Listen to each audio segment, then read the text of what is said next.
ನನ್ನಲ್ಲಿ ಮೊನ್ನೆ ಒಬ್ಬರು ಕೇಳಿದ್ರು, ಅಲ್ಲಿ ಮಾರ್ರೆ ನೀವು MP ಆಗಿ 15 ವರ್ಷ ಇದ್ರಿ, ರಾಜ್ಯದ ಅಧ್ಯಕ್ಷರಾದ್ರಿ, ಬಹಳ ದೊಡ್ಡ ಪದವಿಗೆ ಹೋದ್ರಿ, ಭಾಳಷ್ಟು ಜನ ಬೈದರು, ಭಾಳಷ್ಟು ಜನ ಹೋಗಲಿದ್ರು, ಭಾಳಷ್ಟು ಕೆಲಸ ಮಾಡಿದರು.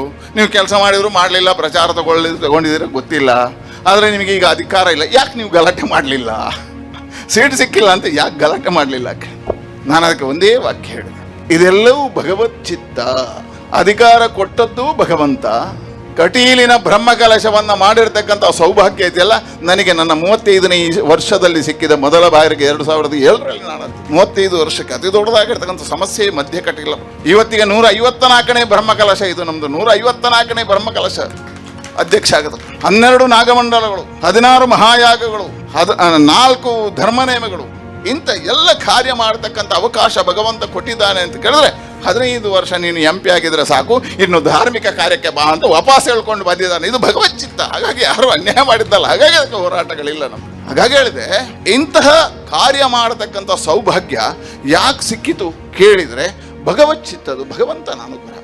ಹಾಗಾಗಿ ಹೇಳಿದೆ, ಇವತ್ತು ಶನೀಶ್ವರ ಕ್ಷೇತ್ರದಲ್ಲಿ ನಾನು ಇಷ್ಟೆಲ್ಲ ಮಾಡಿದ್ರು ಒಂದೇ ಒಂದು ಶನೀಶ್ವರ ಕ್ಷೇತ್ರ ಸಿಕ್ಕಿಲ್ಲ.